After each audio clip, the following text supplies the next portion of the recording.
Aleluia. Queridos irmãos,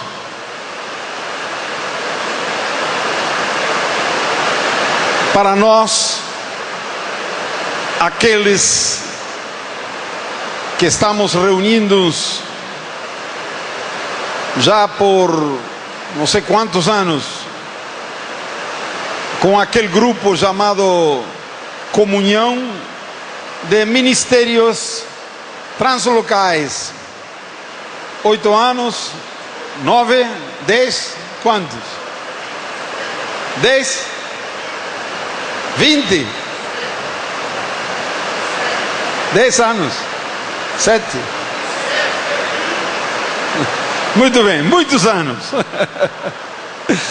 Nosso histórico Abílio disse, são 27 anos desde aqueles encontros com um grupo de Foz.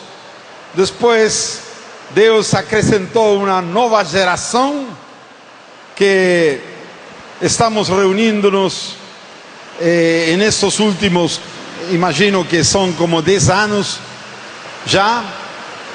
2 vezes por ano estamos juntos, aqueles que estamos dando cobertura de maneira direta ou indireta à maioria de todos vocês. Então hoje é uma alegria muito grande, uma festa para nosso coração e para o coração de nosso Pai, estar todos juntos aqui em amor, em comunhão e unidade. Você concorda? Se você concorda, bate palmas ao Senhor por esta unidade.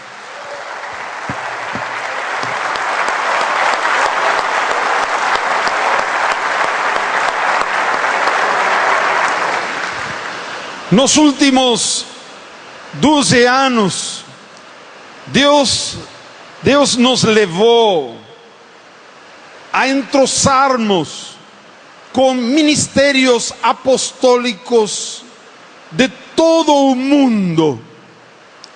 No ano 2000, na Itália, tivemos nosso primeiro encontro de ministérios translocais. Éramos em torno de 11, 12 pessoas.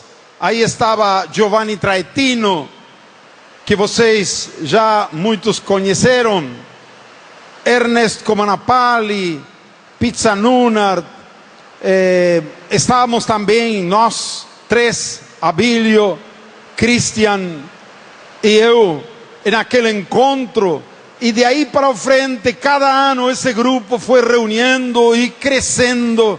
Hoje somos em torno de 40 membros de aquilo que chamamos Apostolic Fellowship International e Comunhão Apostólica Internacional. E estamos reunindo-nos uma vez por ano como mínimo. E a diretoria, que também formamos parte, nos reunimos 2 vezes por ano.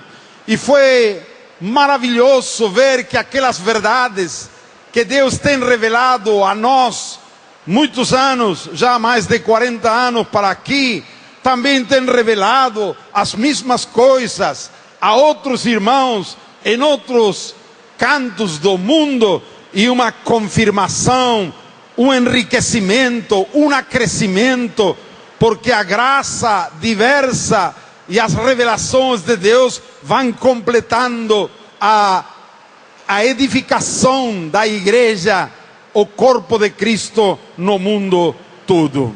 Louvado seja o Senhor por isso. Ano passado, nosso encontro foi em Sudamérica, na Colômbia, na cidade de Bogotá. Lá foi nosso encontro internacional apostólico. Eu tive lá a responsabilidade de dar uma palestra naquele ambiente apostólico, e alguns irmãos que estão aqui participaram de aquele encontro.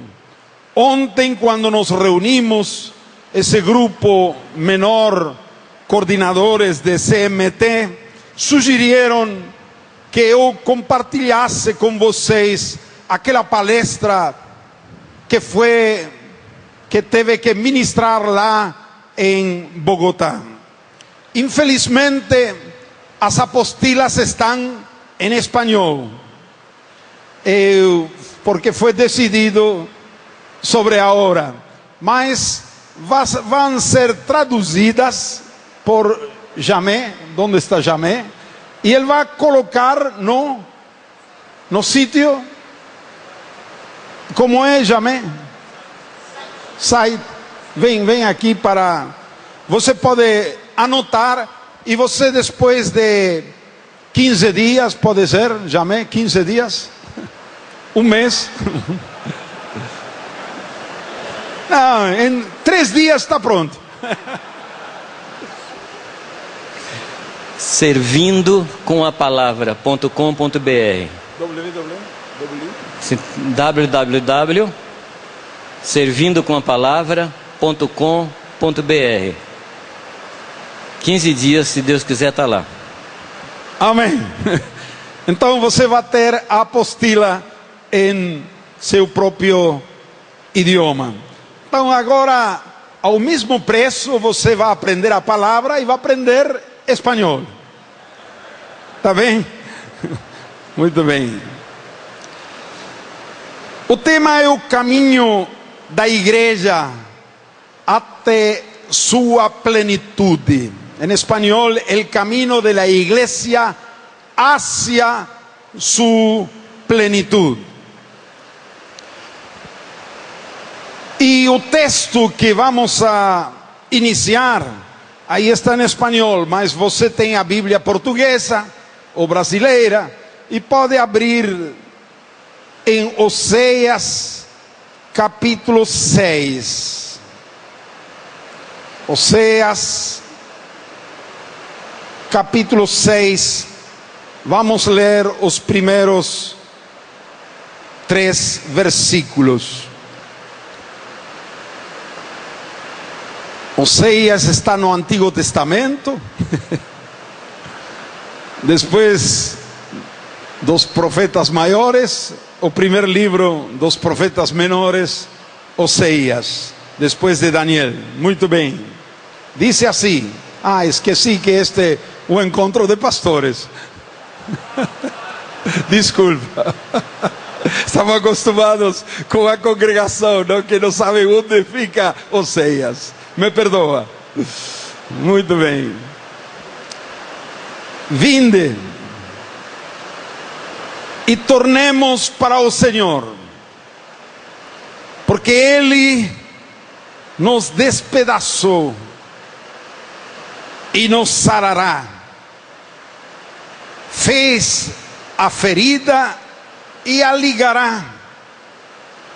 Depois de 2 dias nos revigorará. Outras versões dizem nos ressuscitará. Ao 3º dia nos levantará e viviremos diante dele. Conheçamos e prossigamos em conhecer ao Senhor. Como alva, a sua vinda é certa, e Ele descerá sobre nós como a chuva seródia que rega a terra. E outro texto que vamos a vincular com este está em 2 Pedro capítulo 3, versículo 8, e diz, 2 Pedro 3, 8: não deveis esquecer que para o Senhor um dia é como 1000 anos, e 1000 anos como um dia. Tem um terceiro texto que gostaria de ler na introdução. 1 Crônicas, capítulo 12. 1 Crônicas 12, versículo 32. Dice: dos filhos de Issacar, 200 principais, conhecedores dos tempos, para saberem o que Israel devia fazer. Possivelmente este seja um dos versículos que mais claramente define uma das características mais importantes do ministério dos apóstolos e profetas. Hoje, mais que nunca, a igreja precisa ouvir aos conhecedores dos tempos. E provavelmente Deus tem feito surgir essa comunhão apostólica internacional que me referi antes, com a finalidade de que neste período vital da história da igreja no mundo, surjam 200 conhecedores dos tempos que saibam o que a igreja deve fazer neste século e neste terceiro milênio.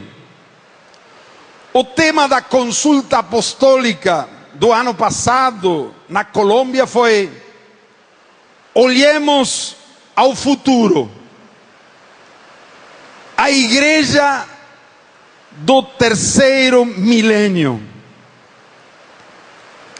Queridos irmãos,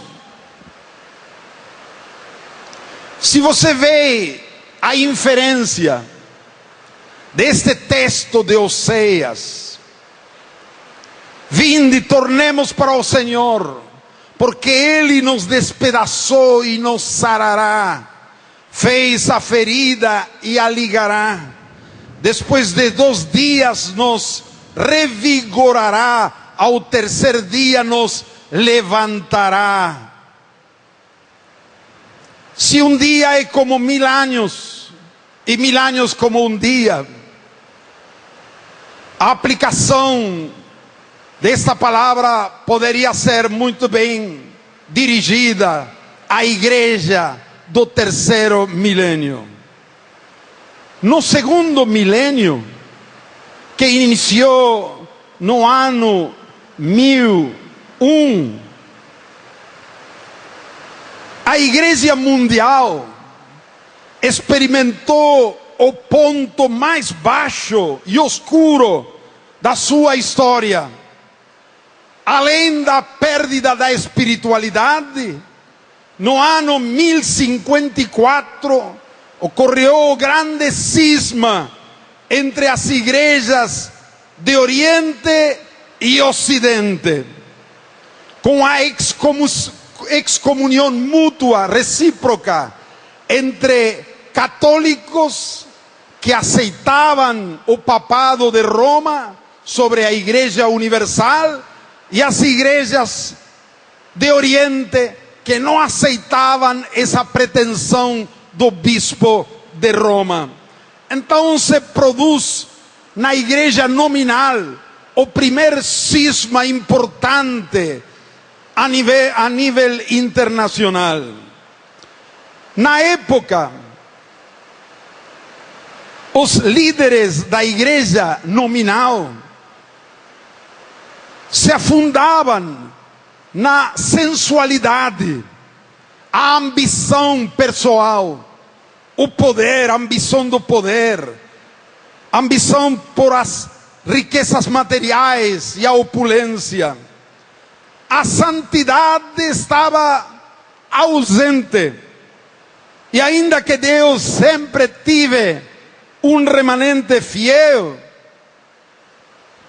em todo o mundo, mas em geral a situação da igreja, o cristianismo oficial, era uma decadência impressionante.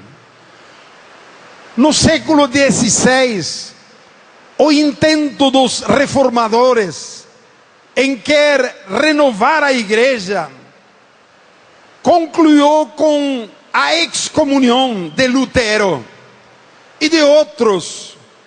Isto desencadenou uma divisão tras outra, até chegar ao quadro atual tão complexo da fragmentação da igreja e um sinnúmero de igrejas ou denominações, não só separadas da igreja de Roma, sino também separadas entre si, o povo protestante, evangélico, em miles e miles de denominações.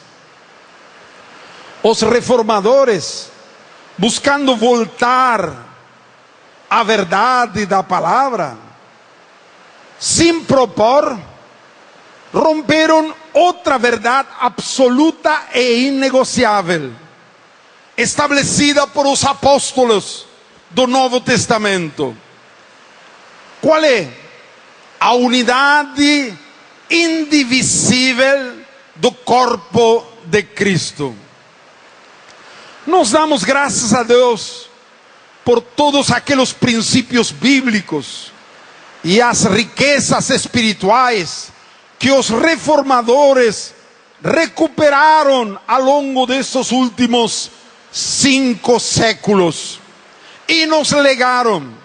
Sem eles, hoje não estaríamos onde estamos, pero a sua vez devemos confessar e reconhecer que ainda hoje nos resulta muito difícil, em nosso próprio interior e experiência, apagar completamente nossos genes, o DNA, como dizem vocês, DNA protestante da divisão. Nos genes, na genética, DNA protestante está a semente da divisão.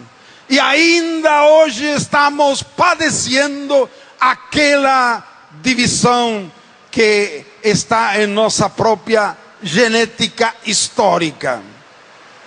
O século XX, o último século do segundo milênio, tem sido um século tremendo. 2 guerras mundiais derrubaram estrepitosamente a ilusão de um mundo quase perfeito, pré-anunciada desde os séculos anteriores por a modernidade.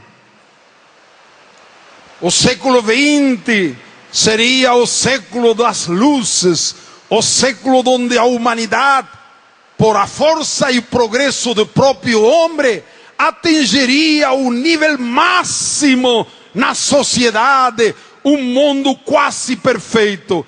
Aquela ilusão caiu totalmente com 2 guerras mundiais. A sua vez, o Senhor da história enviou ao mundo, no século XX, 3 grandes ondas do Espírito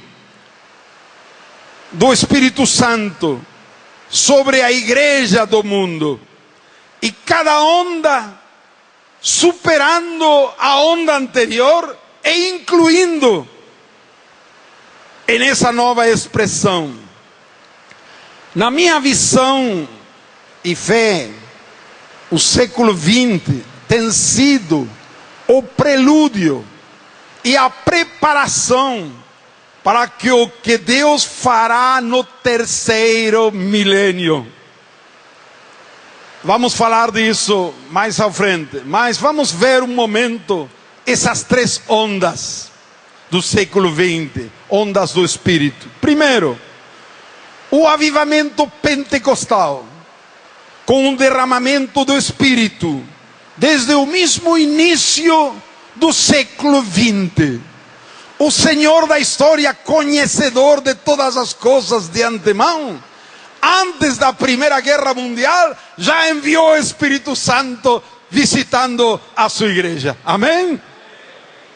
Segundo movimento, segunda onda, o movimento de renovação que atingiu quase todas as denominações, protestantes e católicas, e em todas as nações do mundo, a partir da década dos anos 60. Terceira onda, o surgimento no mundo do movimento apostólico e profético, para que a igreja recupere a revelação do mistério de Cristo e do corpo de Cristo, a fim de que ela, a igreja, segundo o eterno propósito de Deus, progreda para sua plenitude na história e cumpra sua missão integral no mundo. A maioria de nós fomos atingidos por a segunda onda e a terceira. Por isso estamos aqui. E temos recebido indiretamente a primeira onda. Outros segmentos da igreja, infelizmente, ainda ficaram com a primeira onda, o movimento pentecostal. Mas Deus vai continuar operando, porque estas ondas são para toda a igreja, em todo o mundo, de todas as denominações. Amém? Grande parte da inspiração das duas primeiras ondas, movimento pentecostal e movimento de renovação, tem vindo por o desejo de querer recuperar a espiritualidade da igreja do primeiro século, especialmente o que está narrado magistralmente por Lucas nos primeiros capítulos do livro Atos dos Apóstolos. Quanto bem nos fez ler e reler esses gloriosos capítulos. Quantos princípios temos aprendido, quantos paradigmas e tradições têm sido superadas. A igreja de todos os séculos encontrou sempre nessas páginas maravilhosas uma grande fonte de inspiração e avivamento. Com a segunda onda, alguns ousamos avançar um pouco mais. Quando o Espírito Santo nos visitou na década dos 60, a Bíblia se converteu para nós numa nova Bíblia. A palavra se tornou luz, revelação.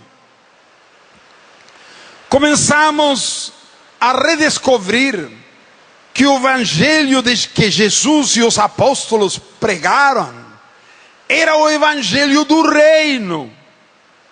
A palavra reino sempre esteve lá, pero nunca antes tínhamos advertido. Estávamos com um véu sobre a palavra reino. Não víamos reino, e está por todo lado. Também compreendimos que a condição bíblica para ser salvo é confessar a Jesus como Senhor e não simplesmente como Salvador. Compreendimos que a grande comissão não se limitava a pregar o evangelho a toda criatura, sino que inclui o fazer discípulos a todas as nações. Também entendimos que o discipulado é a forma mais efetiva de edificar aos santos. Que o propósito eterno de Deus não é simplesmente salvar almas do inferno, sino ser pai de uma família, de uma grande família, de muitos filhos semelhantes a Jesus. Compreendimos, à luz da revelação, que a igreja que Cristo prometeu edificar não é a igreja evangélica. Alô? Quantos dizem amém? Tampouco a católica, também não. É simplesmente a igreja. Amém? Que grande revelação! E que simples a sua vez. Compreendimos que os ministérios apostólicos e proféticos estão vigentes hoje, e não só os dos evangelistas, pastores e mestres. Naqueles anos 60, 70, a palavra restauração foi uma palavra-chave para muitos de nós. Nos ajudou a entender que a igreja precisava recuperar importantes verdades que ao longo dos séculos a igreja foi perdendo.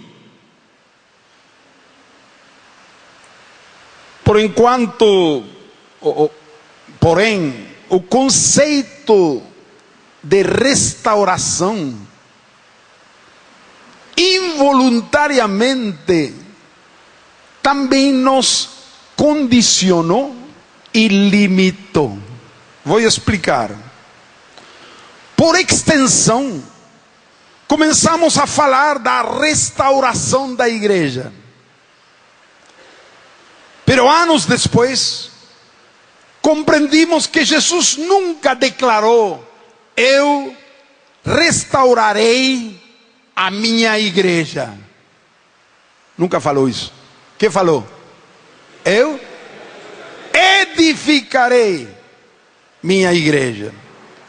Se por restauração queremos significar a recuperação das verdades e os princípios bíblicos que como igreja temos perdido ou ignorado ao longo dos séculos passados, o uso da palavra restauração é correto.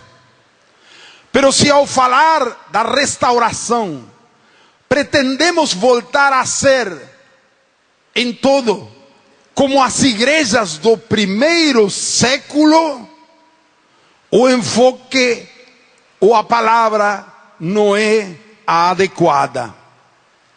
Dito de outro modo, podemos falar da restauração ou recuperação das verdades bíblicas, pero não seria correto falar da restauração da igreja, porque a Bíblia fala da edificação da igreja.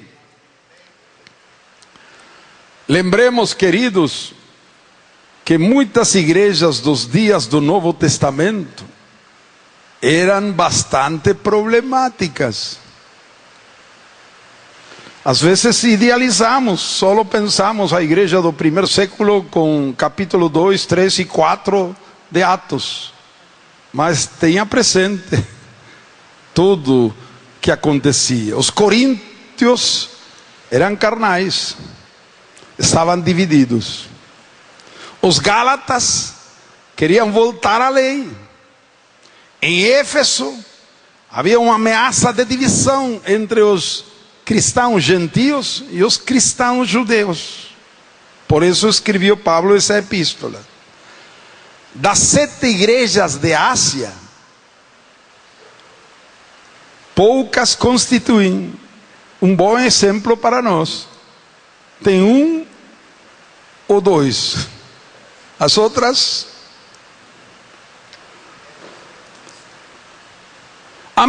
A mesma igreja de Jerusalém, em seus começos tão gloriosos,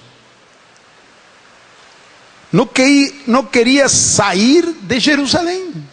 Jesus falou com clareza: sereis minhas testemunhas em Jerusalém, em toda a Judeia, Samaria e até os confins da terra. Mas ficaram em Jerusalém, Jerusalém, Jerusalém, Jerusalém. Não foram obedientes. E Deus teve que mandar uma perseguição para espalhar a eles, para cumprir sua missão. Então, não é a igreja ideal.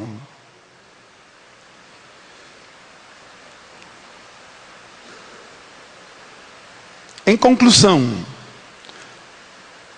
nossa referência absoluta para a edificação da igreja de nossos dias e do terceiro milênio não é a igreja do primeiro século, senão aquela igreja que estava e está na mente e coração de Deus desde antes da fundação do mundo. Assim está a referência perfeita, absoluta, completa para a edificação da igreja do terceiro milênio, por um lado.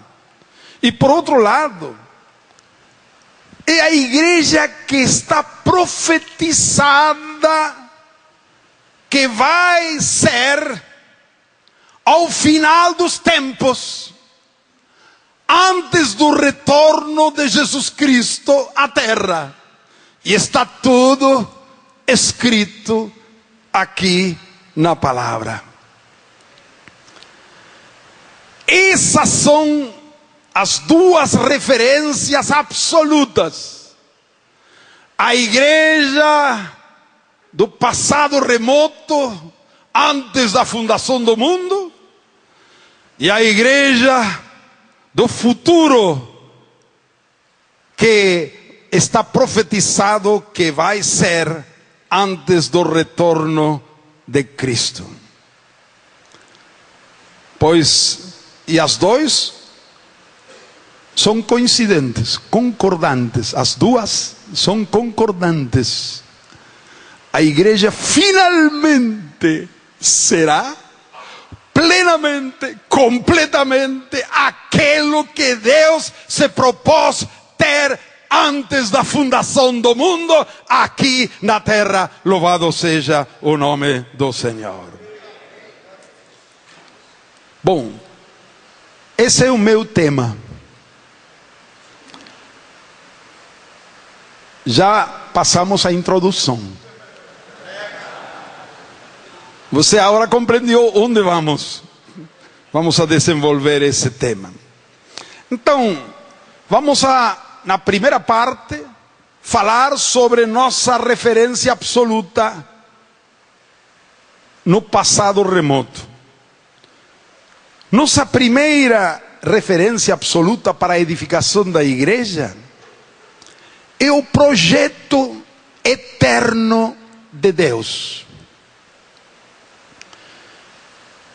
Hebreus capítulo 11, versículo 10. Hebreus 11, versículo 10. É um texto maravilhoso.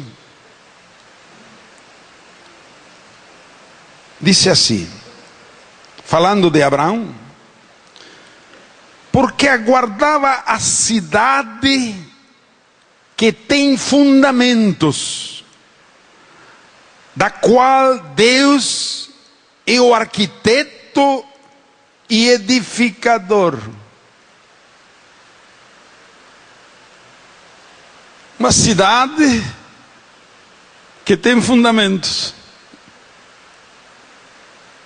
Todo arquiteto, antes de construir um edifício ou uma cidade, faz primeiro um projeto. A maioria das cidades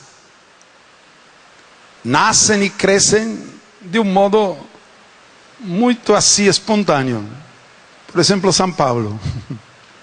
É uma bagunça, você não sabe onde. Um argentino em São Paulo é um negócio muito difícil. Mas Brasília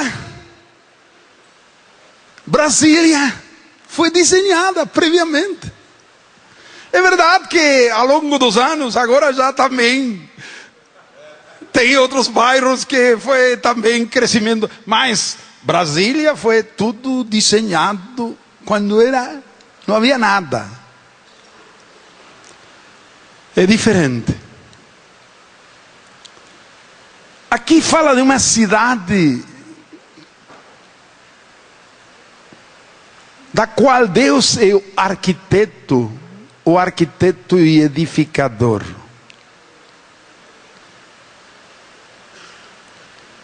Todo arquiteto, para construir, primeiro faz um projeto.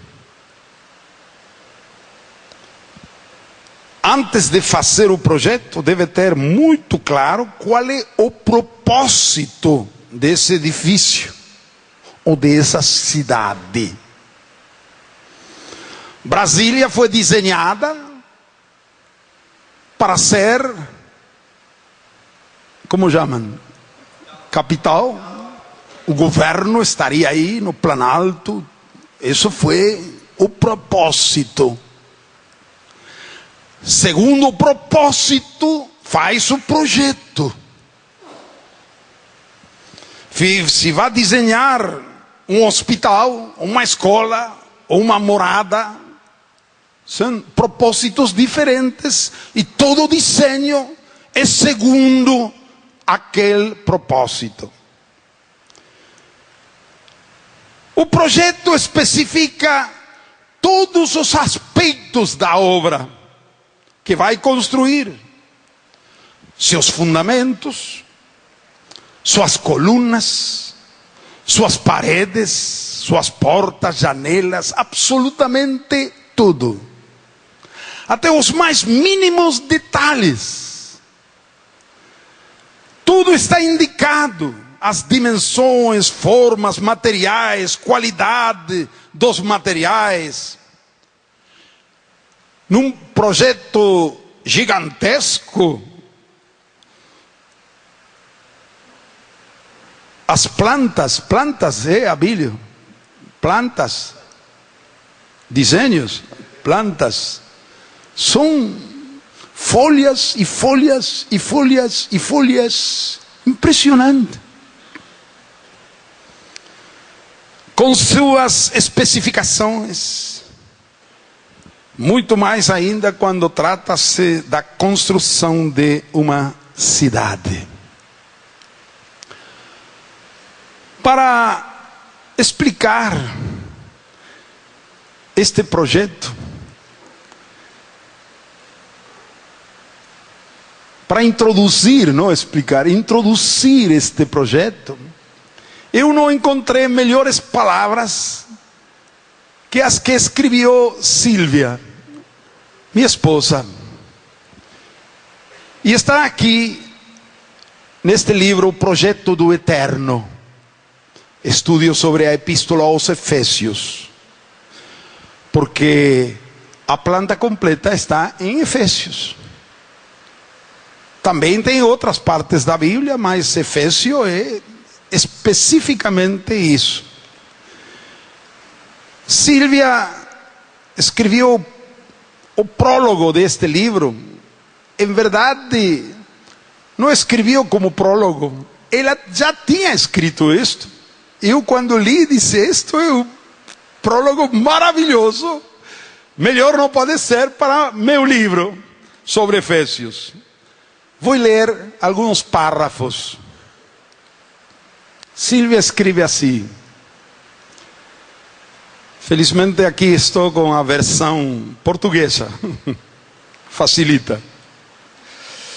Desde o princípio dos tempos, Deus teve um projeto.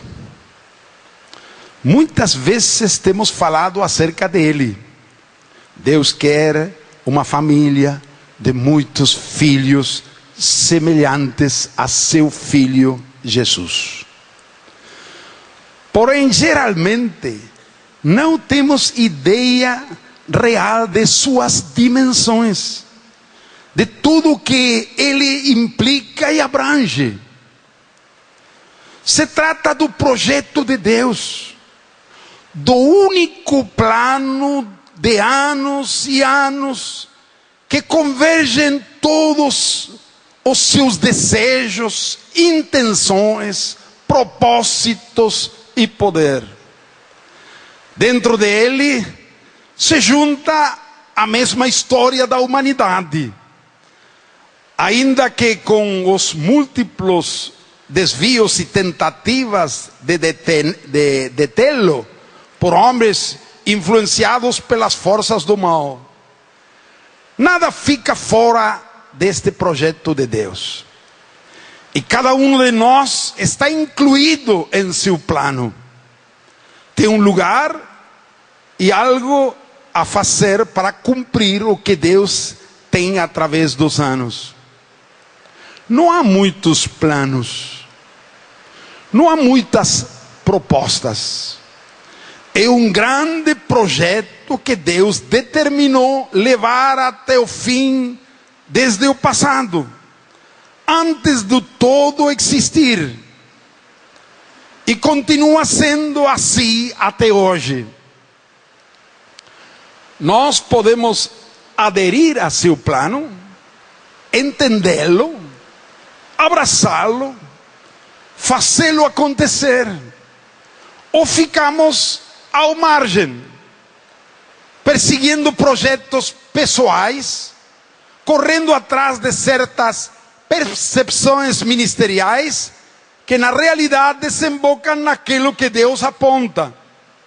Por isso há tantos cristãos ativos e frustrados, nunca conseguem alcançar o que suponham. Outro parágrafo. O Senhor não tem muitas vontades e propósitos diferentes para seus filhos. Não tem uma infinidade de planos para o mundo. Não embasa a potência do reino em múltiplos projetos diferentes. Deus tem um grande projeto: reunir todas as coisas em Cristo. É dizer que todas as vidas e pessoas, as circunstâncias particulares e acontecimentos históricos convergem no cumprimento de seu plano. Cristo como cabeça de um novo povo, de uma nova família, de uma nova ordem eterna. Olhando por essa perspectiva, tudo o que somos e fazemos aponta para o crescimento e avanço do projeto de Deus ou atenta contra ele. Jesus falou: o que não é comigo é contra mim. E que comigo não ajunta, espalha. Não é possível permanecermos neutros. Um repensar de nossas atitudes realizado no tempo e redirecionarmos nos ajuda a enfrentar a vida de um ângulo diferente, e isto nos permite voltar como obreiros eficazes. Outro parágrafo. O grande projeto de Deus se leva através de aqueles que decidem perder sua vida em Deus, perder sua própria identidade dentro do corpo, deixar de buscar o seu para buscar o de Cristo. Não podemos buscar os nossos e o de Deus ao mesmo tempo. São coisas opostas. Quando nós perdemos do plano de Deus, entregamos tudo o que somos e nossos mais profundos desejos em realizar o projeto de Deus. Encontramos vida, o sentido e equilíbrio, a paz, porque passamos a ser parte do todo, da grande família de Deus, que se alegra em ser uma. Não buscamos a diferença, buscamos a identidade comum. Não nos esforçamos para alcançar o lugar destacado na frente, mas buscamos a retaguarda para oferecer apoio e contenção a nossos irmãos desde aqui. E se avançamos para a primeira fila, é para nós colocarmos como ponta de lança e escudo de proteção aos que vêm atrás. Nossa meta é o corpo, não nossa individualidade. E a partir de aí, nós avaliamos nossas conquistas. A maior de todas elas é chegar a perder a visibilidade em benefício do trabalho em comum. O último parágrafo.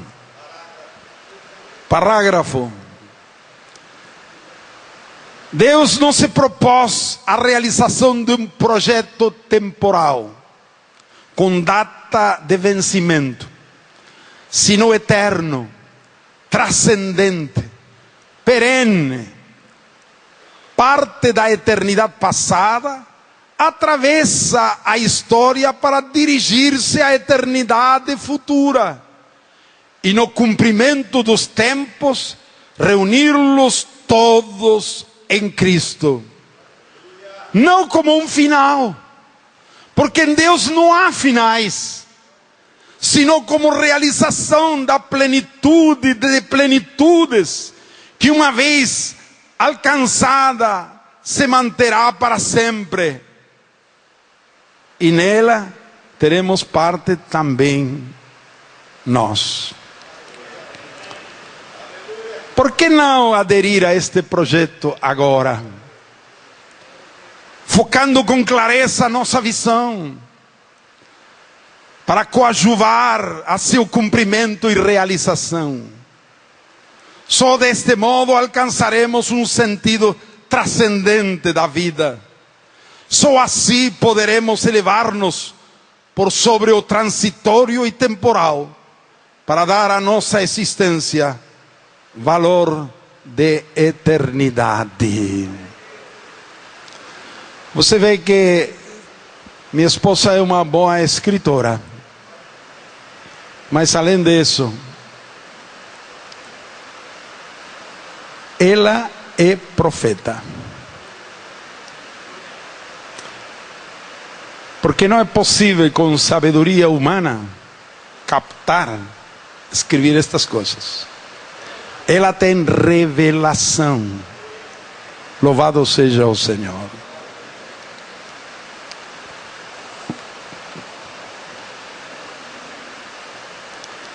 Vou mandar um abraço de todos vocês à minha esposa. Amém?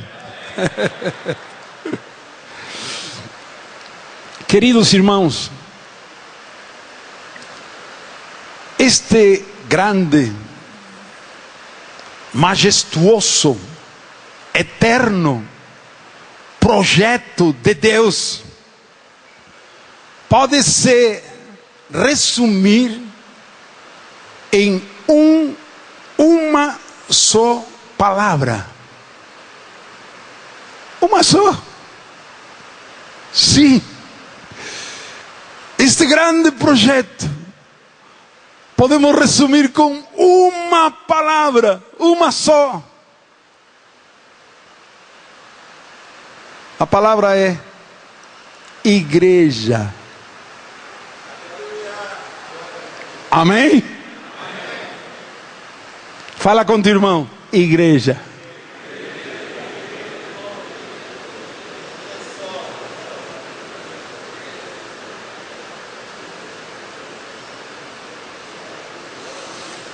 que é a igreja? Todos vocês sabem muito bem o que é a igreja, mas sempre é bom refrescar, repassar. Sabemos que a igreja não é um edifício material, é uma comunidade formada por pessoas redimidas. A igreja não é uma instituição humana de caráter jurídico, legal. A igreja é a família de Deus. A igreja não é uma denominação ou associação civil ou religiosa. A igreja é a esposa do Cordeiro.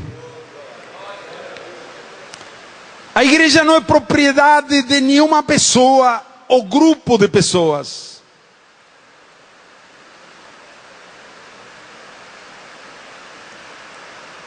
A igreja não é dos pastores ou dos apóstolos. A igreja tem um só dono: Deus. Amém? A igreja é o povo de Deus, o corpo de Cristo, o templo do Espírito. Não tem nome próprio, é simplesmente igreja, sem nenhum aditivo, sem adjetivo algum. Quando você coloca um adjetivo, já está dividindo. Igreja Batista, Igreja Assembleia, Igreja Pentecostal, Presbiteriana, Comunidade. Igreja é igreja, ponto. Sem nenhum acrescimento. A Bíblia distingue a igreja de uma cidade e a igreja de outra cidade. A igreja que estava em Jerusalém, a igreja que estava em Antioquia, a igreja que estava em Éfeso, para definir a geografia. É a única distinção, é geográfica, porque a igreja, os filhos de Deus que moram naquela cidade, formam a igreja que está naquela cidade. Não existe outra distinção. Irmãos, a igreja não é uma congregação. Ainda que a igreja se congrega, e é bom que se congregue, quantas horas na semana a igreja está congregada? Poucas.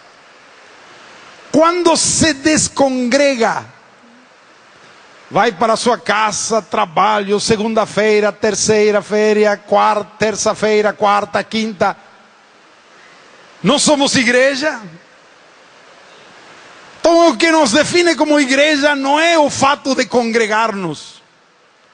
Por isso digo que não é uma congregação.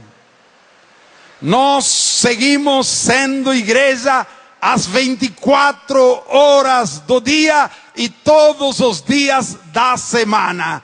Amém? Nós não vamos à igreja. Nós somos a igreja. Quantos dizem amém? Queridos, a igreja não nasceu na mente de Deus faz 2000 anos, quando enviou a seu Filho ao mundo E os pecadores se converteram. E Deus disse: agora o que vou fazer com estes pecadores convertidos? Bom, teve uma boa ideia. Vamos a fazer a igreja. Não. A igreja esteve na mente e coração de Deus desde séculos eternos, desde antes da criação do mundo. Escuta, a igreja não é o plano B de Deus, é o plano A. Antes da existência dos homens e dos demônios, a queda foi um desvio, um atentado contra o projeto eterno de Deus. E a redenção foi voltar as coisas ao plano original. A igreja é a família de Deus. A família que Deus se propôs ter, segundo o seu beneplácito, segundo o desígnio de sua vontade, segundo o puro afeto de seu amor, segundo as abundantes riquezas de sua graça. O pecado só conseguiu revelar mais profundamente a imensidade inimaginável da graça de Deus. Veja o que vou falar agora. Vai somando a criação do homem e da mulher, a instituição do matrimônio, a procriação, a encarnação do Verbo, o sacrifício redentor de Cristo, sua ressurreição e exaltação à direita do Pai, a vinda do Espírito Santo, todos os dons e ministérios, a palavra, querigma e didaquê, todas estas coisas têm um só objetivo. Está na mesma linha, apontam ao mesmo alvo. Qual é? A realização do projeto eterno de Deus. Amém? Vou começar de novo. A criação do homem e da mulher, a instituição do matrimônio, um só carne, a capacidade de procriar, ter filhos e descendência, a encarnação do Verbo, o sacrifício redentor de Cristo, sua ressurreição e exaltação à direita do Pai, a vinda do Espírito Santo, todos os dons e ministérios, a palavra de Deus, querigma e dirá que tudo isto tem o mesmo objetivo: a realização do projeto eterno de Deus. Quantos dizem amém?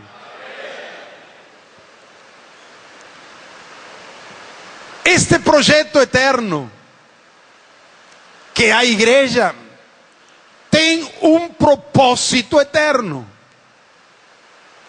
Nós acostumamos a falar muito sobre o propósito eterno, mas acho que temos que fazer uma pequena correção de terminologia, porque o propósito eterno de Deus não é ter uma família de muitos filhos semelhantes a Jesus. Esse é o projeto de Deus. Esse projeto tem um propósito eterno. Qual é? Está exposto com clareza no capítulo 1, capítulo 3 de Efésios. 3 vezes repite no capítulo 1: para louvor da glória de sua graça. Esse é o propósito. Versículo 6, versículo 12, Efésios 1, 12. A fim de sermos para louvor de sua glória. Versículo 14, para louvor da sua glória. Então, fazendo um resumo de Efésios 1, eu poderia dizer assim: bendito seja o Pai de nosso Senhor Jesus Cristo, que em Cristo nos abençoou, nos escolheu, nos predestinou, nos redimiu, nos revelou sua vontade, nos selou com o Espírito Santo, com um único propósito, para louvor da glória de sua graça, a fim de sermos para louvor de sua glória, para louvor de sua glória. A Ele seja a glória na igreja, em Cristo Jesus, por todas as edades, por os séculos dos séculos. Amém. Aleluia. Porque dele, como era? Por ele, para ele são todas as coisas. Porque dele, por ele, porque dele, por ele, para ele são todas as coisas. A ele a glória, a ele a glória, a ele a glória, a ele a glória, pra sempre. Amém. A ele a glória. tvcmc.com.br é o nosso canal para compartilhar o Evangelho do Reino de Deus e o senhorio de Jesus Cristo.